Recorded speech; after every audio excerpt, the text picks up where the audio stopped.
Welcome dear exam. आज हमारे BESC 132 block 2 विद्यालय शिक्षा का स्वरूप और प्रबंध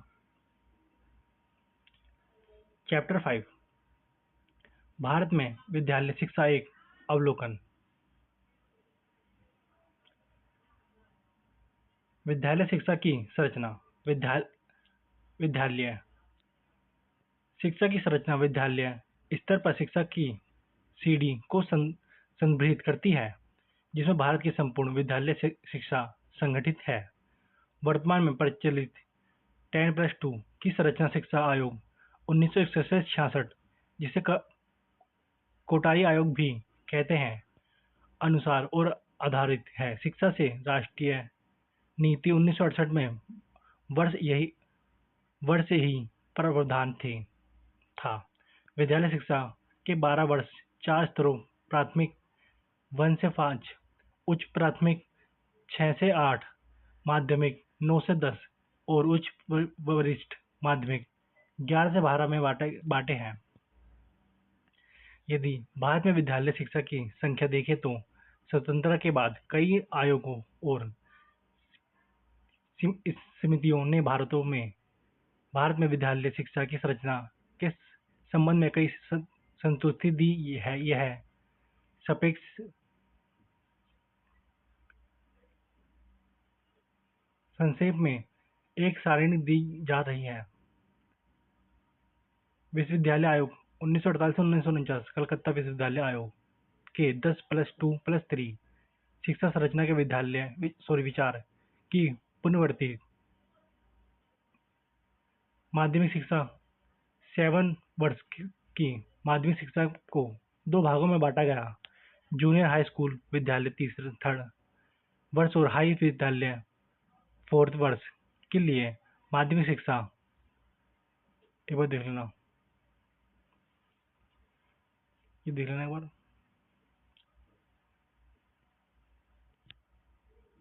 केंद्र स्तर पर विद्यालय शिक्षा के प्रबंधन हेतु शिक्षा मंत्रालय पूर्व में मानव संसाधन विकास मंत्रालय एक प्रमुख संस्था है। MHRD में विद्यालय शिक्षा विभाग शिक्षा संबंधी विचारों सर्वस्वीय के लिए जिम्मेदार है। विभिन्न संगठनों और संस्थान जैसे BSc, KVS, NCERT, NROS, NVS आदि विद्यालय शिक्षा संबंधी विषय पर केंद्र सरकार को सहायता और सलाह प्रदान करती है। राज्य स्तर पर राज्य का शिक्षा मंत्रालय राज्य की शिक्षा का अवलोकन करते हैं। मंत्री के अधीन विद्यालय शिक्षा के प्रबंध हेतु निर्देश क्षेत्र कार्यकाल जिला शिक्षा कार्य नगर पालिका प्रखंड शिक्षा कार्यालय और ग्राम शिक्षा समिति है। राज्य स्तरीय संगठन में ASCIRT, NCERT, SIR आदि भी शामिल हैं। अनुगत क्षेत्र में राष्ट्रीय विद्यालय शिक्षा मुक्त संस्था NSIOS और राज्य स्तर पर राज्य मुक्त विद्यालय संस्था SIOS द्वारा शिक्षा प्रदान की जाती है। ये देख लेना एक बार। विद्यालय शिक्षा के वैकल्पिक प्रतिमान। भारत में वैकल्पिक विद्यालय वे विद्यालय हैं जो औपचारिक संचार विद्यालय अनुक्रम या पाठ्य पुस्तक आधारित शिक्षा पर संचालित नहीं होती। विद्यालय शिक्षा को औपचारिक प्रणाली से निरंतर असंतुष्टि के कारण कई दार्शनिक चिंताओं और शिक्षावादियों ने विद्यालय शिक्षा का वैकल्पिक प्रतिमानों को प्रस्तावित किया। भारत में हम टैगोर, श्री अरविंद, युद्ध कृष्णमूर्ति आदि द्वारा आरंभ किए गए विद्यालयों को देखा सकते हैं। वैकल्पिक विद्यालय शिक्षा का विचारों प्रतिदिन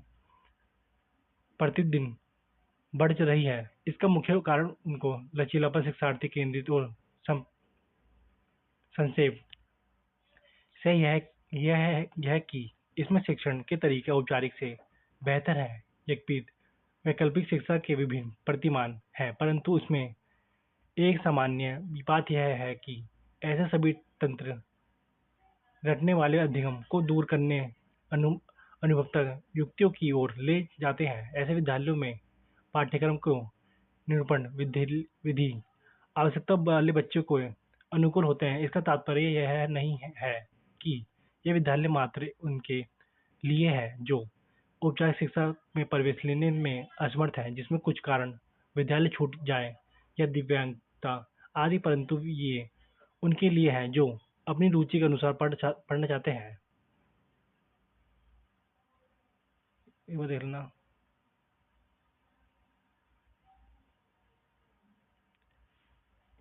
विद्यालय शिक्षा की मुक्त और दूरस्थ अधिगम व्यवस्था। मुक्त अधिगम एक ऐसे व्यापक शब्द है जो शिक्षा की उस प्रत्येक योजना को सम्मिलित करता है जिसमें अधिगम की आयु, समय, स्थान आदि संबंधी बाधाओं को दूर करने का प्रयास करते हैं। दूर शिक्षा अंतर्गत सभी स्तरों पर अध्ययन के विभिन्न रूप से सम्मिलित है, जो व्याख्या कक्षा में या एक ही परिसर में विद्यालय के साथ उनके शिक्षा में नियंत्रण पर्यवेक्षण के अधीन नहीं होते हैं, परंतु वे फिर भी एक शैक्षिक संगठन के नियोजन, मार्गदर्शन और शिक्षा में लाभान्वित होते हैं। वो देखा ना।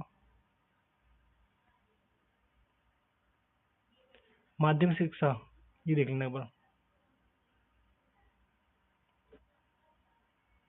सबके लिए गुणवत्तापूर्ण शिक्षा की सुनिश्चित करने हेतु शिक्षा पहल भारत में सबके लिए शिक्षा का अर्थ है सभी बच्चों के लिए विद्यालय शिक्षा तक पहुंचना और गुणवत्तापूर्ण शिक्षा सबके लिए शिक्षा की अवधारणा प्राचीन भारतीय शिक्षा प्रणाली का आधार भी था। प्राचीन भारतीय शिक्षावादी ने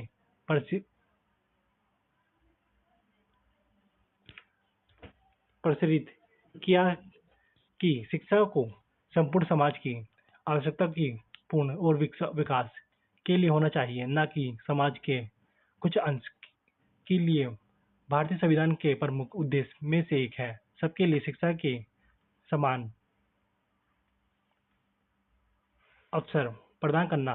संविधान के अनुच्छेद 29(1) के अनुसार किसी भी नागरिक को मात्र धर्म, प्रजाति, जाति, भाषा या इनमें से किसी के आधार पर किसी शैक्षिक संस्था में जो राज्य द्वारा चले जा रहे हों या राज्य से वितरित सहायता प्राप्त कर रहे हों, प्रवेश हेतु अस्वीकार नहीं किया जा सकता। देश में शैक्षिक अवसरों को सीमित रखने के लिए प्रवृत्ति के प्रसार के कारण सबके लिए शिक्षा उच्च चिंता का विषय बन गया है। समाज के पूर्व नेताओं में सभी व्यक्तियों को शिक्षित बनने के लिए उत्साह और उत्तेजना की कमी रही है। फिर भी कुछ समय के बाद यह सामान्य दृष्टिकोण बदल और शिक्षा प्रदान करने के लिए क्षेत्र में विभिन्न प्रयास किए गए हैं। समाज के सभी वर्गों के लिए शिक्षा को सुनिश्चित करने के लिए शिक्षा पहलों के रूप में विभिन्न कदम उठाए गए हैं।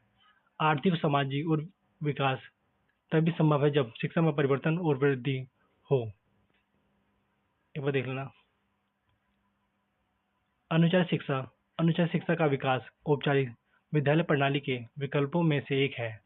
एक विकल्प के रूप में हुआ है 6 से 14 वर्ष के सभी बच्चों को निःशुल्क और अनिवार्य शिक्षा प्रदान करने के लिए संवैधानिक लक्ष्य को प्राप्ति के मार्ग में औपचारिक विद्यालय प्रणाली ने करोड़ों ग्रामीण और शहरी गरीब बच्चों के बाहर छोड़ दिया, जो विभिन्न कारणों से पूर्णकालिक दिवसीय विद्यालय में उपस्थित होने में असमर्थ है। अंत सभी को बुनियादी शिक्षा प्रदान करने के लिए शिक्षा की एक वैकल्पिक प्रणाली को विकसित करने की आवश्यकता उत्पन्न हुई। सन 1988 में केंद्र सरकार की सहायता से पूरे देश के 10 शैक्षिक रूप से पिछड़े राज्यों में शहरी झुग्गी बस्तियों में, दूरस्थ क्षेत्र में, रेगिस्तान और पहाड़ी क्षेत्र में अनौपचारिक शिक्षा की एक पूर्ण योजना प्रारंभ शुरू हुई। सन 1988 में तत्कालीन मानव संसाधन विकास मंत्रालय द्वारा औपचारिक शिक्षा की योजना एक केंद्रीय परियोजना योजना के रूप में निर्माण होने के साथ ही एनसीईआरटी में अनौपचारिक शिक्षा का एक पूर्ण विभाग स्थापित किया गया। देख लेना बाकी पर।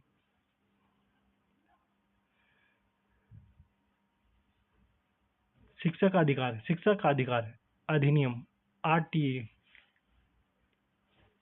या निःशुल्क और अनिवार्य शिक्षा के लिए बच्चों का अधिकार अधिनियम भारतीय संसद का एक अधिनियम है।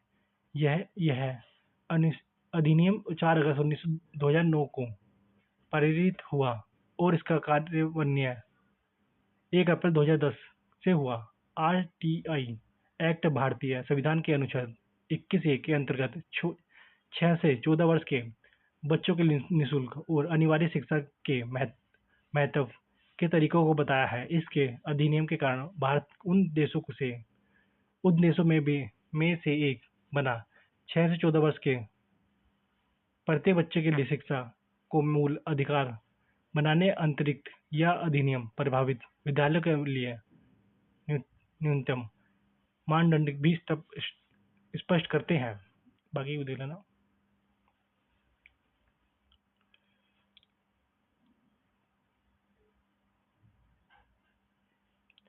चैप्टर 6 पूर्व प्राथमिक और प्रारंभिक शिक्षा।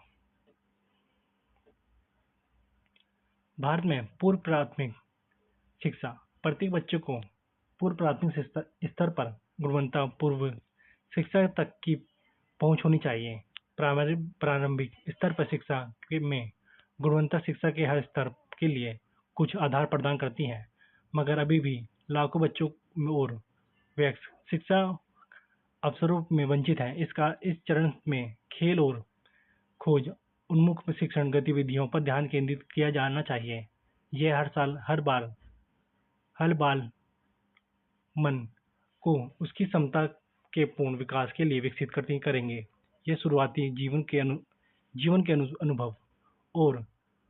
अनुभव उनके शारीरिक, संज्ञानात्मक, भावनात्मक और सामाजिक विकास को प्रभावित करते हैं। समग्र विकास के लिए उन्हें इस तरह के पर्यावरण प्रदान किए जाना चाहिए। ये वही देख लेना।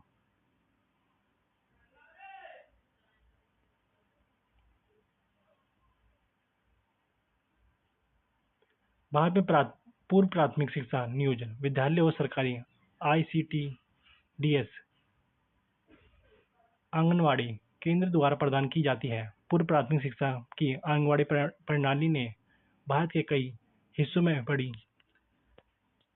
में बड़ी सफलता के साथ काम किया। खासकर माताओं और विषयों के लिए स्वास्थ्य सेवा के संबंध में इन केंद्रों ने वास्तव में माता-पिता को सहारा, सहयोग और समुदाय का निर्माण करने में मदद की है। उन्होंने महत्वपूर्ण पोषण और स्वास्थ्य जागरूकता, टीकाकरण, बुनियादी स्वास्थ्य जांच, रेफरल और स्थानीय सार्वजनिक स्वास्थ्य प्रणाली को संबंधित प्रदान करने के लिए सेवा की है। इस पहल ने करोड़ों बच्चों के स्वास्थ्य विकास के लिए तैयार किया है।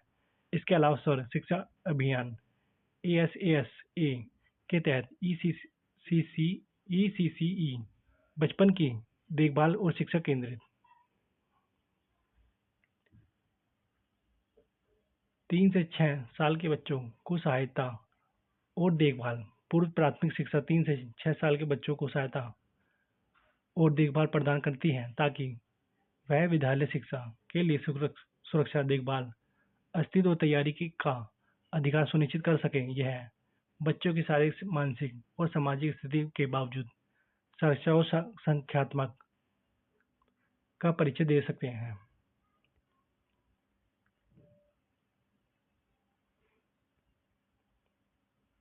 देखना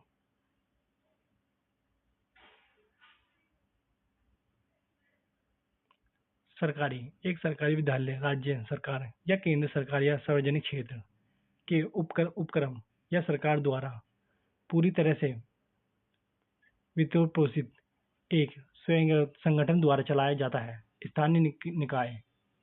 एक स्थानीय निकाय विद्यालय पंचायती राज्य द्वारा या स्थानीय निकाय स्थानीय संस्थान जैसे जिला परिषद, नगर निगम, नगर समिति, अधिसूचित क्षेत्र समिति और छावनी बोर्ड द्वारा चलाया जाता है। निजी सहायता प्राप्त। एक निजी सहायता प्राप्त विद्यालय के लिए एक व्यक्ति ट्रस्ट या एक निजी संगठन द्वारा चलाया जाता है और स्थानीय निकाय राज्य या केंद्र सरकार से अनुदान प्राप्त करते हैं। ये वो देख लेना। केंद्र स्तर पर विद्यालय शिक्षा के लिए नियामक निकाय।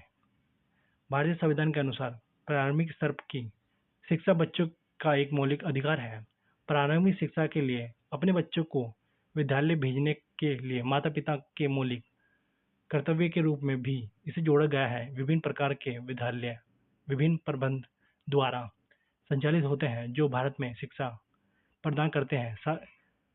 सरकारी विद्यालय के अलावा कई सरकार सहायता प्राप्त और निजी विद्यालय भी कम करें। भारतीय संविधान के अनुसार विद्यालय को गैर लाभकारी संस्था के रूप में तभी खोले जा सकते हैं जो केवल एक धर्म ट्रस्ट सामान्य द्वारा चलाया जाता है जिसमें गैर लाभकारी चरित्र होते हैं। प्रत्येक विद्यालय को संबंधित राज्य या केंद्र या संघ राज्य क्षेत्र बोर्ड और अनापत्ति प्रणाल पर एनओसी से संबंधित लेनी होगी। ये वो देख लेना। ये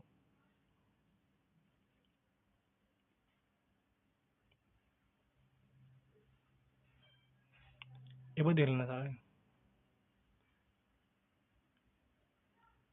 राज्य विद्यालय शिक्षा परिषद बोर्ड शिक्षा प्रशासन को सुचारू संचालन के लिए भारत में विभिन्न नियमन निकाले स्थापित किए गए हैं।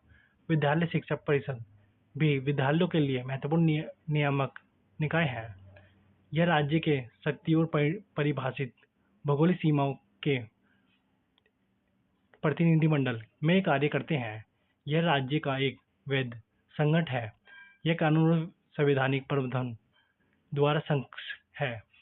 भारत में कई राज्यों में उसकी को शिक्षा बोर्ड है। अलग अलग शिक्षा बोर्ड अपनी संरचना और कार्यप्रणाली प्रणाली में विभिन्न है। देश में लगभग 33 विभिन्न शिक्षा बोर्ड है जिसमें सीबीएसई आईएएस शामिल है। कुछ अन्य बोर्ड भी हैं जैसे अंतर्राष्ट्रीय स्तर के संगठन और दिल्ली सरकार के विद्यालय। देश में अपेक्षाकृत कम संख्या में विद्यालय हैं जो अन्य बोर्ड से जैसे मद्रास बोर्ड, केंद्रीय तब्दील विद्यालय प्रशासन आदि से संबंधित है। एक बार देख लेना।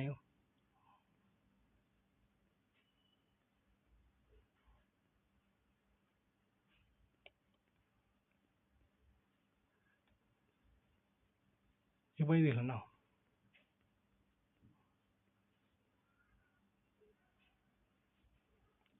चैप्टर नेक्स्ट 7 चैप्टर माध्यमिक युवा उच्च माध्यमिक शिक्षा।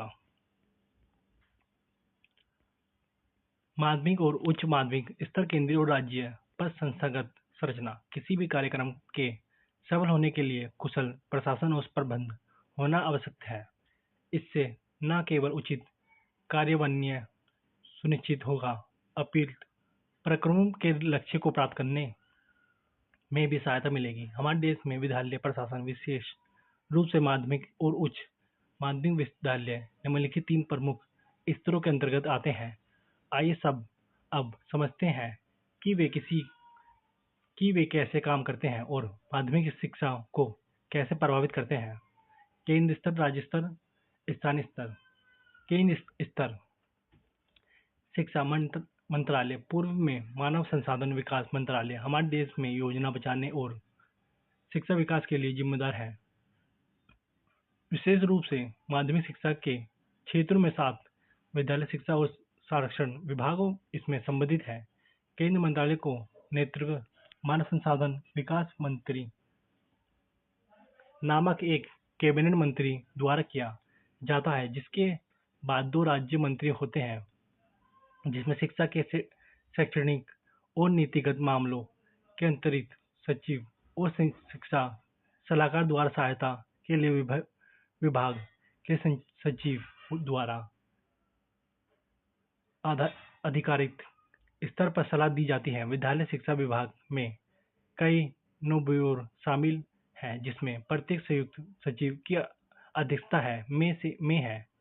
उन्हें निर्देशन उप सचिव द्वारा सहायता प्रदान की जाती है। यह विभागीय शिक्षा के क्षेत्र में नीतियों और कार्यक्रमों के निर्माण और कार्यान्वयन से संबंधित मामलों में सरकार को सलाह देते हैं। भारत में शिक्षण विकास की प्रक्रिया को सुविधाजनक बनाने और शिक्षक कार्यक्रमों की योजना, कार्यान्वयन और सामान्य में केंद्र सरकार और राज्य सरकार के बीच संबंध को मजबूत करने के लिए केंद्र सरकार के कुछ अखिल भारतीय मंचों जैसे केंद्र सलाह बोर्ड ऑफ एजुकेशन CABE का गठन किया है। देख लेना एक बार। राज्य सरकार, भारत के राज्यों में शिक्षा के लिए अलग मंत्रालय हैं। किसी विशेष राज्य के शिक्षा मंत्रालय में कैबिनेट मंत्री होते हैं और उसके बाद मंत्री होते हैं। उच्च शिक्षा, तकनीकी शिक्षा और आदि के रूप में शिक्षा के विभिन्न क्षेत्रों के लिए अलग अलग मंत्रालय हो जाते हैं। शिक्षा के विभिन्न क्षेत्र जैसे उच्च शिक्षा, तकनीकी शिक्षा आदि के लिए अलग मंत्रालय हो सकते हैं। मंत्री राज्य विधानसभा के सदस्य होते हैं। प्रत्येक शिक्षा मंत्रालय के तहत कई निर्देशक कार्य करते हैं। मंत्री शिक्षा नीति के कार्यान्वयन को करते हैं, कार्यान्वयन का निर्देश और पर्यवेक्षण करते हैं। एक बार देख लेना है। स्थानीय निकाय, भारत में प्राथमिक स्तर पर विद्यालय कभी कभी माध्यमिक स्तर पर विभिन्न स्थानीय निकायों जैसे नगरपालिका बोर्ड, जिला न्यायिकों, जिला पंचायत और ग्राम पंचायत द्वारा प्रतिबंध किए जाते हैं। ऐसे विद्यालय में स्थानीय करों के साथ साथ राज्य सरकार से अनुदान द्वारा वित्तीय दायित्व को साझा किया जाता है, लेकिन प्रबंध शिक्षा को कर्मचारी के नियुक्तियों से स्थानीय निकायों द्वारा ढांचागत विकास किया जाता है। एक बार देख लेना है।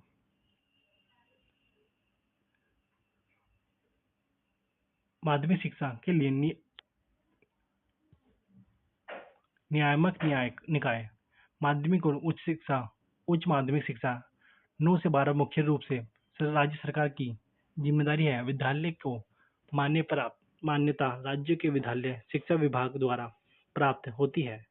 प्रत्येक मान्यता प्राप्त विद्यालय जो कक्षा 10 से 12 के अंतर्गत एक सार्वजनिक परीक्षा आयोजित करते हैं, उसे ऐसी परीक्षा का आयोजन करने वाले बोर्ड या परिषद से संबंधित होने चाहिए।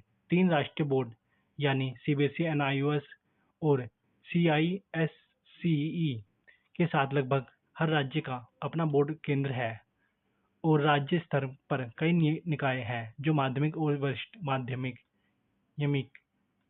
स्तर पर शिक्षा के सुचारू प्रबंध और प्रशासन की सुविधा प्रदान करते हैं। केंद्रीय स्तर पर CBSE, CABE, NCERT व साथ ही राज्य स्तर पर NCERT जैसे निकाय भी हैं। आइए इन सभी निकायों के बारे में सापेक्ष में चर्चा करें। राष्ट्रीय शिक्षा अनुसंधान एवं परीक्षण NCERT की स्थापना 1961 में विद्यालय शिक्षा में गुणवत्ता सुधार लाने के लिए एक स्वायत्त संगठन के रूप में की गई थी। यह विद्यालय शिक्षा के क्षेत्र में सरकार के लिए एक संसाधन केंद्र के रूप में कार्य करता है। यह विद्यालय शिक्षा की समस्या से संबंधित है। यह शैक्षिक नवाचारों के अनुसंधान, विकास और प्रसार से संबंधित कार्यक्रम करते हैं। NCERT विद्यालय स्तर के लिए मॉडल पाठ्य पुस्तक, हैंडबुक, गाइडबुक, पूरक पाठ आदि भी प्रकाशित करते हैं। एक बार देख लेना।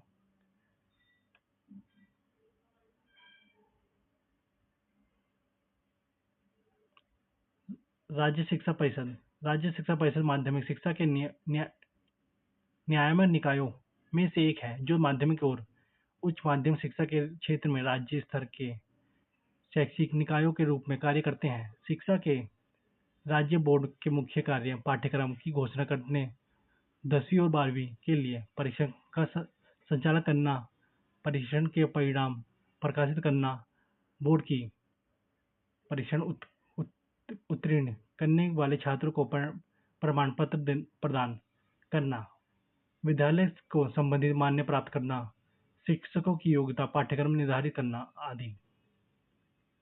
ये क्वेश्चन आंसर है, एक बार देख लेना।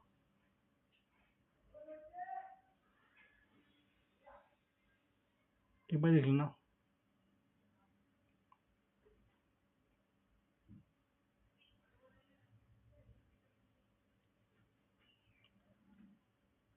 माध्यमिक शिक्षा का व्यवसायीकरण।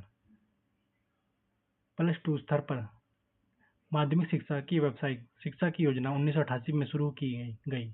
माध्यमिक शिक्षा के व्यावसायिक रूप से परियोजना इस योजना में शिक्षक अवसरों के विधिकरण के साथ साथ व्यक्तिगत रोजगार में वृद्धि, कुशल श्रमशक्ति की मांग और आपूर्ति के बीच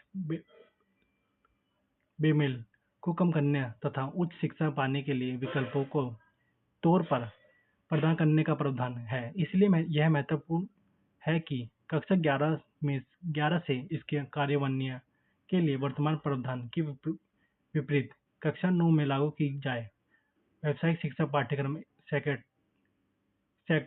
स्किल काउंसिलिंग (SSCS) द्वारा लाया गया राष्ट्रीय व्यावसायिक मानक पर आधारित होंगे जो विभिन्न व्यवसायों के लिए न्यूनतम स्तर की योग्यता निर्धारित करते हैं। शिक्षा निकाय द्वारा शैक्षिक योग्यता का आकलन और प्रमाणित किया जाएगा और संबंधित ASASC द्वारा व्यावसायिक कौशल या मूल्यांकन और प्रमाणित किया जाएगा। ये बात देख लेना।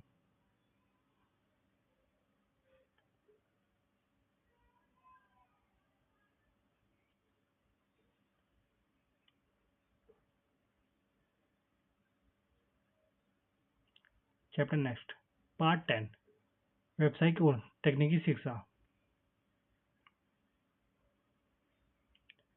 व्यावसायिक शिक्षा पहले के समय में एक व्यक्ति से दूसरे व्यक्ति को कौशल हस्तांतरण प्रतिदिन की गतिविधियों के लिए द्वारा ही हो जाते थे। जब यह हस्तांतरण अधिक संचालित तथा व्यावसायिक हुए तब पारंपरिक विकास हुए। यह एक विशेषता द्वारा शिक्षार्थियों को दिया गया जो एक शिक्षा कौशल शिक्षक था या यह कौशल उसके व्यवसाय तक जारी रहता था। यह सीखा हुआ कौशल बाद में अगली पीढ़ी को सिखाया जाता था। आप सहमत होंगे कि इसमें ना यह कौशल जीवन रहता था बल्कि यह व्यक्ति को पैसा कमाने देश की अर्थव्यवस्था में योगदान भी करता था। यह एक पीढ़ी से दूसरी पीढ़ी तक को कौशल का हस्तांतरण व्यावसायिक शिक्षा के सिद्धांतों को रेखीकरण करता था। सरल शब्दों में हम इसे इस रूप से परिभाषित कर सकते हैं। व्यावसायिक शिक्षा औपचारिक या गैर औपचारिक कार्यक्रम के माध्यम से शिक्षा सामर्थ्यों में शिक्षा और कौशल के बारे में बात करती है। इसे ज्ञान, कौशल और दक्षताओं को प्रसारित करने के संगठित और असंगठित दोनों विधियों के रूप में समझा जा सकता है। व्यावसायिक शिक्षा को शैक्षिक प्रशिक्षण के रूप में परिभाषित किया जा सकता है जिसमें ज्ञान, कौशल, संरचनात्मक गतिविधियों, योग्यता, क्षमताओं और अन्य किसी संरचना अनुभव को सम्मिलित किया जाता है जिसमें औपचारिक माध्यमिक से प्राप्त किया जाता है। नौकरी के बाद प्रशिक्षण जो प्राप्तकर्ता को अर्थव्यवस्था के विभिन्न क्षेत्र में नौकरी को सुरक्षित करने के अवसर बढ़ती है अथवा व्यक्ति को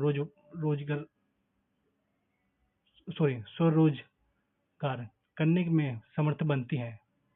ये बात देख लेना है। व्यावसायिक शिक्षा की संकल्पना। UNESCO UNESCO UNESCO UNESCO UNESCO universe के तकनीकी तथा व्यावसायिक शिक्षा को कार्य के संचार के लिए ज्ञान तथा कुशल प्राप्त करने के लिए के रूप में शिक्षा की व्यावसायिक शिक्षा से संबंधित परिभाषित शब्दावली विभिन्न भौगोलिक क्षेत्र के अनुसार परिवर्तन होते हैं हो जाती है। व्यापक रूप से विभिन्न शब्दावली जो प्रयुक्त होते हैं वे व्यवसाय शिक्षा, तकनीकी और व्यवसाय शिक्षा तथा परीक्षण, तकनीक तथा व्यावसायिक शिक्षा तथा परीक्षण, व्यक्ति तथा व्यावसायिक शिक्षा, व्यावसायिक शिक्षा, जन बल शिक्षा, यूनिवर्सिटी तथा तकनीकी शिक्षा तथा कार्यस्थल शिक्षा। फिर भी मुख्य आधारभूत उद्देश्य समान रहता है। शिक्षा तथा परीक्षण का जो प्रबंध स्थापित किया जाता है उनका लक्ष्य लोगों का दस्तों को प्रोत्साहित तथा बढ़ावा देना होता था ताकि उन्हें समाज के उत्पादकता सदस्यों के रूप में कार्यबल से बनाया जा सके। ये बात देख लेना है।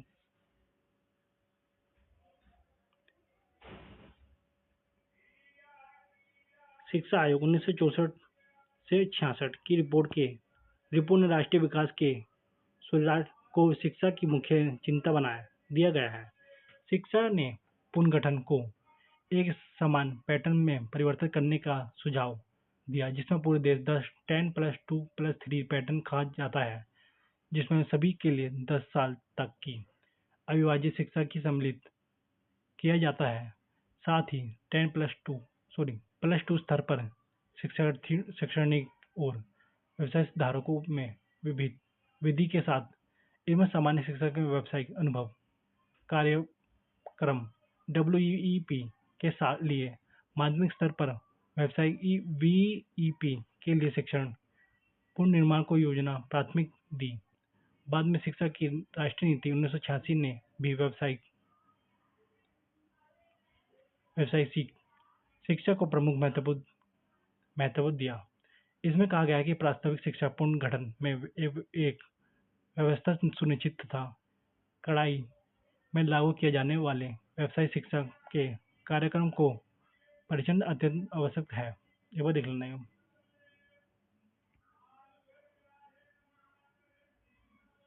ये कौन सा आंसर है? ये वो देख लेना है।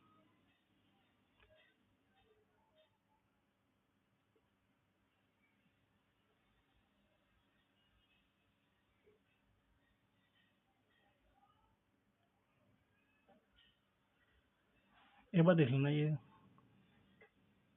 इसमें ज़्यादा डायग्राम थोड़ा है।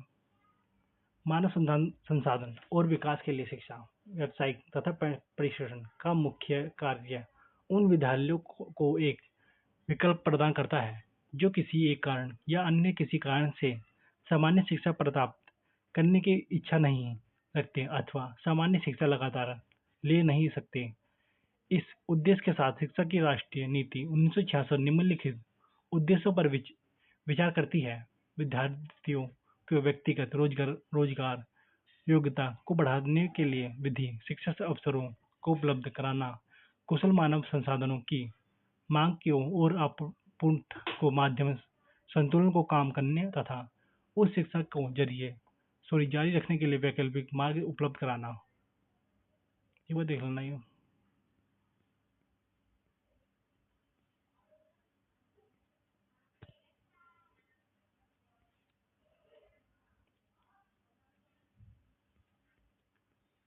भाई सब थोड़ा बहुत इम्पोर्टेंट है,